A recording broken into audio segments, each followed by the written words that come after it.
오늘 함께 우리가 읽은 사무엘상 13장은 여러분들이 한 번쯤은 들어보셨을 사울이 하나님 앞에 버림받는 결정적인 사건, 즉 제사를 자기의 손으로 집례하는 사건이 나타납니다. 때가 되어서 사무엘이 나타나야 하는 절박한 상황이었지만 안 나타났으니까 오늘 본문은 부득이하게 자신이 제사를 드렸다라고 설명하고 있죠. 그러나 이 일을 통하여서 사울은 하나님께서 그의 왕조를 더 이상 이어가지 않으시겠다라는 청천벽력과 같은 말을 듣게 되고 그가 왕으로서의 품위와 품격을 상실하게 됩니다. 그래서 오늘 설교 제목은 우리의 품격, 품위에 관해서 한번 얘기해 보려고 합니다. 설교 제목은 품위 있는 신앙 혹은 품격 있는 신앙이라고 할 수 있겠어요. 이 본문에서 무슨 품위와 품격이 나오는가 궁금해 하실 수도 있는데 끝까지 한번 들어보시면 무슨 말인지는 아시게 될 겁니다. 먼저 본문의 배경을 살펴보겠습니다. 본문의 배경을 보면 이스라엘 백성이 사울을 중심으로 3,000명 정도의 군대를 결성해서, 여기서 제가 결성했어 라고 말하는 것은 이스라엘은 상비군이 없었어요. 항상 군대가 준비되어 있는 게 아니라 그때그때 부르면 모이는 정도의 군대 수준이었거든요. 이 모인 3,000명 중에 1,000명이 그의 아들 요나단의 지휘 아래 블레셋을 칩니다. 그러니까 블레셋이 안 그래도 블레셋과 이스라엘 서로 관계가 안 좋은데 이것을 빌미로 해가지고 큰 군대를 일으키게 되어서 전면전을 치르게 생겼습니다. 그러자 사울도 급한 마음에 모든 사람들을 부르죠. 그래서 4절에 온 이스라엘이 사울이 블레셋 사람의 수비대를 친 것과 이스라엘이 블레셋 사람들의 미움을 받게 되었다 함을 듣고 그 백성이 길갈로 모여 사울을 따르니라. 이제 분위기가 감지된 이스라엘 백성들이 길갈로 모인 겁니다. 그래서 모였는데 블레셋이 너무 센 거예요. 블레셋은 이스라엘과 달리 철기 문화를 가지고 있었습니다. 오늘 우리가 13장을 다 읽지는 않았지만 13장에 보시면 온 이스라엘 20절이에요. 20절에 있는구나. 19절에 보시면 그때에 이스라엘 온 땅에 철공이 없었으니 철기 문화가 아직 잘해졌지 않았어요. 이렇게 금속을 다루는 기술, 노시나 다른 금속들은 철보다 약하잖아요. 전투력이 상대적으로 이스라엘이 약합니다. 거기다가 인원도 엄청 많이 모아가지고 온 겁니다. 이스라엘 백성들이 혼비백산해가지고 막 도망가고 숨고 난리가 났어요. 그래서 6절, 7절을 보시면 도망가기 급합니다. 이스라엘 사람들이 위급함을 보고 절박하여 굴과 수풀과 바위 틈과 은밀한 곳과 웅덩이에 숨으며 숨죠. 거기에 끝이지 않습니다. 요단을 건너, 여기서 요단은 강, 요단강, 이스라엘 중간에 흐르는 강이 있잖아요. 이 요단강 서편이 지금 블레셋과 그 접경 지역인데 강을 넘어서 아예 동편으로 도망가 버린 거예요. 분위기가 매우 심상치 않은 상황인 겁니다. 그러니까 사울이 마음이 얼마나 쪼이겠어요. 자기가 왕이긴 한데 정통성이 없어요, 사실. 1대 왕이잖아요.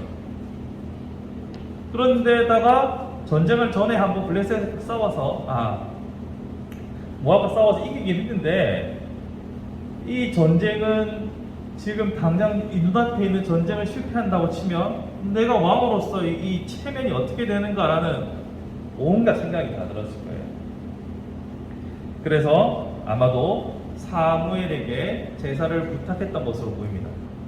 근데 사무엘이 약속했던 기한보다 지금 늦게 온 거예요. 그래서 8절에 보면 사무엘이 정한 기한대로 1회를 기다렸는데 안 온 거예요. 그러니까 급한 마음에 자기가 제사를 집례합니다. 자기에게는 그런 권한이 없거든요. 없는데 제사를 집례합니다. 근데 또 까마귀 날짜 배 떨어진다고 제사를 다 끝내고 나니까 사무엘이 온 거예요. 참 되게 난감해지는 상황이죠. 근데 이걸 또 그냥 넘어가지 않습니다. 사무엘은 어떻게 해서 하나님 앞에 이런 범죄를 하였느냐고 책망하고 하나님께서 그를 버리셨다는 것을 통보하기까지 이릅니다. 이 모든 일련의 과정을 보면 혹자는 이렇게 생각할 수 있어요. 아니, 사무엘 당신이 늦게 온 당신 탓도 있지 않습니까? 상황이 이런데 라고 우리는 상황 탓 혹은 상대방을 탓할 수도 있겠죠. 그런데 전체적인 그림에서 보면 사울이 이렇게 본인이 제사를 드렸던 것은 단순히 마음이 급해서만은 아닙니다. 단순히 마음이 급해서만으로 생각할 수는 없습니다. 우리가 부득이하여 이렇게 보면은 어쩔 수 없는 그런 상황이라고도 볼 수 있겠지만 원문이나 영어 성경을 보시면 스스로를 강박하고 있는 상황인 거예요. 스스로에게 되게 막 강요하고 있는 걸 우리 강박이라고 하잖아요. 강박적인 상태에 있는 겁니다. 왜 그렇게 강박적인 상태일까요? 믿는 구석이 없으면 우리가 강박에 시달리게 되잖아요. 우리가 빚에 쫓기고 하다가 더 이상 돈 나올 데가 없으면 그때 엄청나게 쪼임을 받겠죠. 근데 아무리 빚이 독촉장에 날라오고 해도 금고에 현찰로 50억 깔아놓고 있으면 좀 이따 주지 뭐 이렇게 안 되겠어요? 우리 그런 거예요. 이 사람이 지금 마음이 쫓겼다는 것은 믿는 구석이 없다는 거죠. 다른 말로 하면 하나님을 향한 믿음이 없는 거예요. 제가 앞에 맨 처음에 사울이 족보가 없다고 했잖아요. 그렇지만 그를 세우신 분이 누굽니까? 하나님이죠. 하나님께서 사울을 왕으로 세우셨기 때문에 그의 권위는 하나님께로부터 오는 겁니다. 근데 사울은 계속 전쟁을 통해서 자신을 증명하려고 했어요. 그러니까 하나님으로 충분한 자신의 위치를 무언가를 하는 방식으로 증명하려고 했던 거예요. 이게 저번 주 설교가 이어지죠. 하나님과 나 사이에서 인격적인 관계가 아니라 자꾸 조건적인 관계를 찾으려고 하는 것은 그래서 오히려 불신앙에 가깝고 하나님을 변덕쟁이 신으로 만드는 거라고 말씀드렸죠. 마찬가지입니다. 하나님을 참으로 신뢰하고 자신을 왕으로서 존재하게 하신 분에 대한 신뢰가 있으면 지금 이렇게까지 강박에 쫓기지 않을 거예요. 그렇지만 믿음이 없으니까 마음이 쫓기니까 부득이한 상황으로 자신을 계속 몰고 가면서 이 모든 일들을 만행을 저지르게 되는 겁니다. 결국은 우리의 믿음이 우리가 하나님을 향한 신뢰가 우리가 하나님을 향한 하나님을 어떤 분을 인식하느냐가 모든 일의 성패를 좌우하는 거죠. 그러면 여기서 품위와 품격이 왜 나오냐? 여러분, 우리는 우리의 품격과 우리의 품위는 우리의 말과 행동을 통해서 드러나죠. 어떤 태도로 살아가는지, 어떤 말을 하는지, 언행이 어떠한지, 또 그 말과 행동은 얼마나 일치한지가 우리의 품위와 품격을 결정한다고 생각합니다. 하지만 그에 못지않게 중요한 것은 그와 관계된 사람들을 통하여서도 우리의 품격이 드러납니다. 우리 자녀가 어떻게 살아가느냐가 부모의 얼굴이 되는 것이고 나와 관계된 사람들이 어떤 사람이냐에 따라서 우리의 품위가 결정되는 거예요. 그렇죠. 내가 아무리 잘 나가는 정치인 행세를 하고 있다 하더라도 그 사람 알고 보니까 친구들이 조폭이었어. 친구들이 이상한 사람들이야. 사기꾼들이야. 그와 어울리는 사람들의 보통 캠프라고 하잖아요. 캠프 안에 범죄자들이 많아. 이렇게 하면 그 사람의 품위와 품격은 손상되겠죠. 또한 우리가 누군가를 추천할 때, 추천서를 쓰고 할 때 추천하는 분이 추천한 사람이 사고를 치면 엄청 난감해지는 거죠. 무슨 말인지 이해가 되십니까? 우리의 품위와 품격은 관계에서 나타납니다. 그러면 우리가 하나님과의 관계에서 하나님을 어떤 분으로 만드느냐가 우리의 품위를 결정하는 거예요. 이게 무슨 말인지 잘 들어보세요. 헷갈리시면 안 돼요. 하나님은 원래 아름답고 고귀하고 말로 형용할 수 없는 분이지만 우리가 스스로 하나님을 이상한 하나님으로 만들게 되면 우리는 똑같이 품위를 상실하고 흔히 말하는 찌질한 신앙이 될 수 있는 거예요. 하나님은 전지전능하시고 저번 주에 말씀드렸던 것처럼 인격적인 하나님이고 우리를 사랑하시고 나보다 나를 더 잘 아시는 분이라는 것을 우리가 잊고 계속해서 뭔가를 해야만 주시는 분, 혹은 간절히 바라면 해주시는 변덕쟁이 하나님. 뭔가를 해줘야만, 기브 앤 테이크가 돼야만 뭔가가 이루어지는 쫀쫀한 하나님으로 하나님을 만들어버리면 그 하나님이 품격을 상실하시게 되고, 그러면 그 하나님을 믿는다고 말하는 우리의 품격도 떨어지는 거예요. 반대로 하나님께서는 너무나 우리를 사랑하시고 우리가 존경에 말지 않는 부모님을 떠올릴 때처럼 내가 굳이 말하지 않아도 나의 필요를 알고 내가 어떤 길로 가야 하는지를 알고 오래 기다려주시고 참으시고 사랑해주시고 그런 하나님으로 내가 인정하고 그 하나님과 호흡을 맞춰서 살아가면, 내가 그런 하나님으로 인식을 하면 자연스럽게 우리는 더욱더 품격 있는 신앙으로 갈 수 있다는 거예요. 내가 어떤 하나님으로 하나님을 인식하고 하나님을 인정하느냐가 나의 품위를 결정하는 거예요. 자꾸 내가 하나님은 뭔가 해야만 하는 아주 옹졸하고 치졸한 하나님으로 만들어버리면 나는 그것밖에 안 되는 신앙인이 되는 겁니다. 지금 사울이 그런 거예요.